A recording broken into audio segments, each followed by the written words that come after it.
Hello, sixth grade. I hope you all are doing well. This is the work that we're doing for Wednesday, April 22nd. And this is just me going through page 38 in your gold or yellow packet with you. And then we'll set you free to do page 37 independently. Of course, please let us know if you have any questions or if you're not sure how to proceed with page 37. We are always here to help. So, first of all, just to recap what you did yesterday. Yesterday you would have watched a short video that helped you to understand the how to work with multiplication tables, and then you worked on page 3 of your document. And you worked on filling out the multiplication tables we gave you there.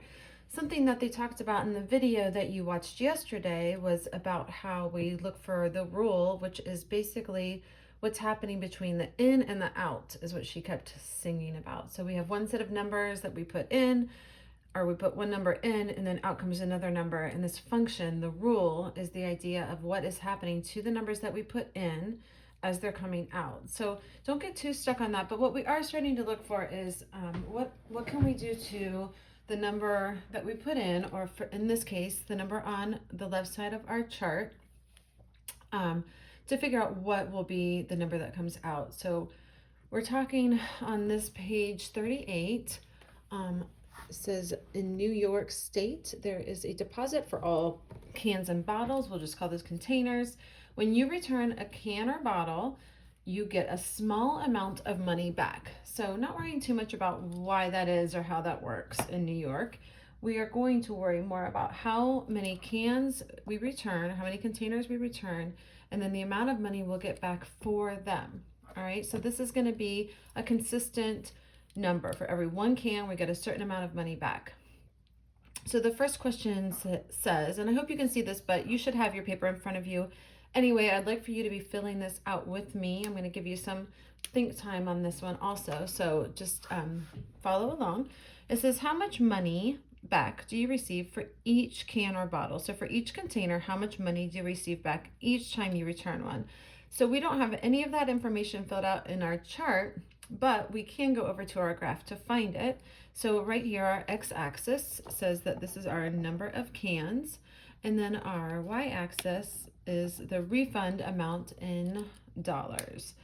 So right here, I find for one can, so that would be my each. How much would I get back for each can or bottle?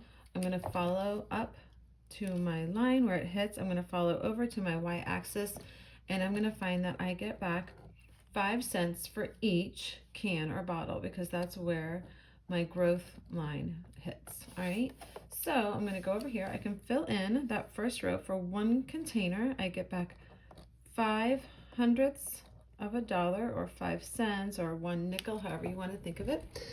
And then we're going to go on to back down to where the question asked how much money do you get back for each can or bottle. We'll fill that in. You get back 5 cents, 5/100ths of a dollar.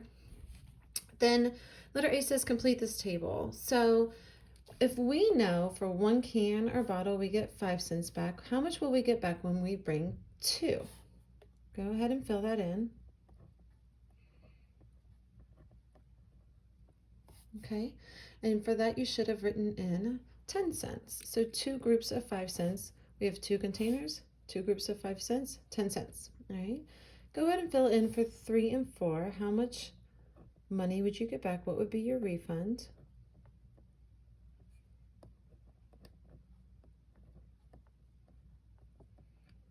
All right, and check your work against what we're doing on the video. So we've got 5 cents for 1, and then we've got 10 cents for 2, 15 cents for 3, and 20 cents for 4 containers. So obviously for each one container we bring back, we get another nickel. So 1 more nickel per container.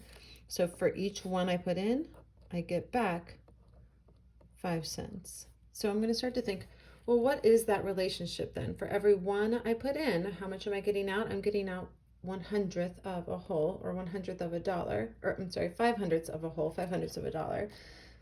So my rule, or what is going to be my consistent out, is going to be my number in times 5/100 is going to get me my refund. All right, so we can test that out.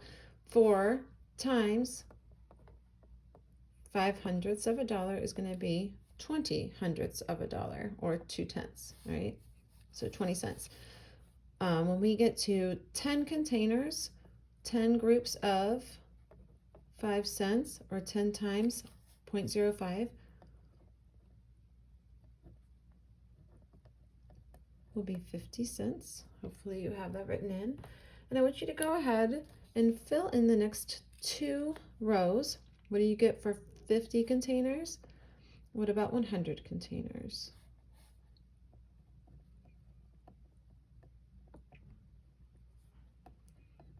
And you can also think while you're doing this, maybe I don't want to multiply straight across. What are some other strategies I could use? You guys know all kinds of great strategies from ratio tables that you've done this year. When we've worked with our double number lines, things like that. All right, so if I know I'm getting 5 cents back for each, I can multiply across, and I know 50 groups of 5 cents is $2.50. I know that 100 groups of 5 cents is going to be $5.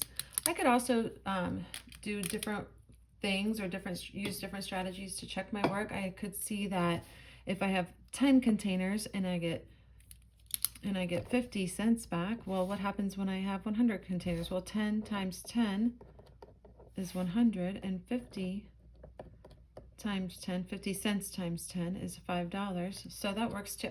All right, so we completed the table, but we left the last 2 rows blank, and that's fine, because what I want you to do is go ahead and look at letter B down here, and it says, if we let C represent the number of cans, so that's what we're doing right here. C represents the number of cans. What is the expression that shows how much money is returned? So we could also say refunded. I think I'm going to write a little / refunded. Okay. So if C represents the cans I'm returning, how much money am I getting refunded? How can I represent that number? I don't know what C is, so we have to leave C as a variable. But for any of these numbers that represented the number of containers returned, what did we do to that number to get our refund? That's right, we multiplied it by 5/100 of a dollar, or by 0.05. So we're going to call that number our coefficient, because it's the number that we're going to multiply our variable by. And our expression is going to be 0.05 C, where 0.05 is my coefficient, and it's going to multiply C, which is the number of containers returned. We don't know what that number is at the moment, but we could use this expression to represent the money that would be refunded for any given number of containers, okay? Then letter C says, well, use that expression to find out how much money Brett would receive if he returned 222 cans. So we can do that. We can say I have 5 cents per container. I'm going to multiply that by 222 cans.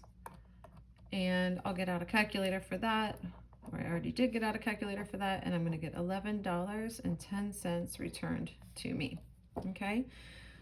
You could do that in your head, of course, but this will just be faster.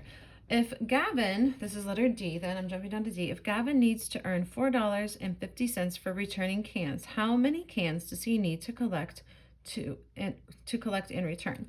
So if we know he needs to earn $4.50, what I want to find then is how many groups of 5 cents can I pull out of $4.50. So to do that, that's going to be a division problem. So that's going to be the opposite of what we did up here. Instead of multiplying the number of cans by the amount of money we get for each, we're going to take this money, or in this case $4.50, divide it by 5 cents, and that's going to get us the total number of cans he needs to collect in return, which is going to be 90. So if you think back to last week, we did some work with the opposite operations. If you can remember what we call that, that's going to be the inverse Letter E says, how is part D different than part C? And we could say we are using the inverse function or operation.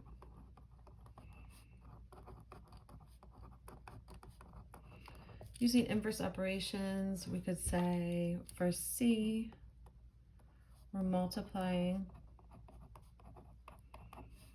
the number of cans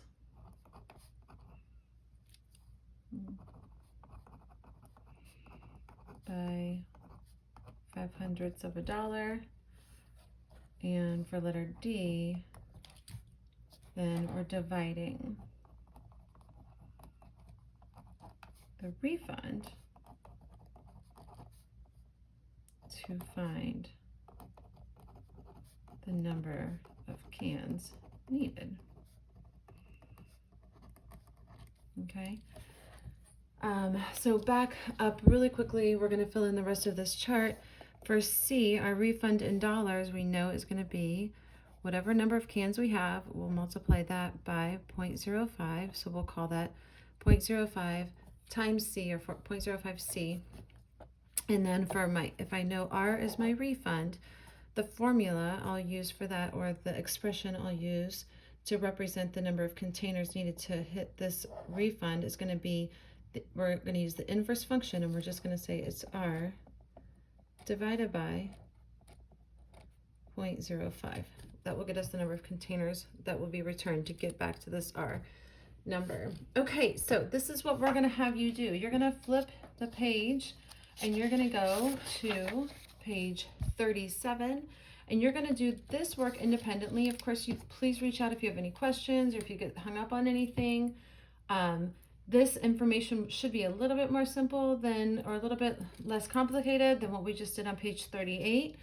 But if you have any questions, let us know. You're going to just start with completing the table. You're going to also do this chart, and then you will be able to check your answers when the keys are posted. All right. For sure, reach out if you have any questions. Hope you guys are doing great. We miss you.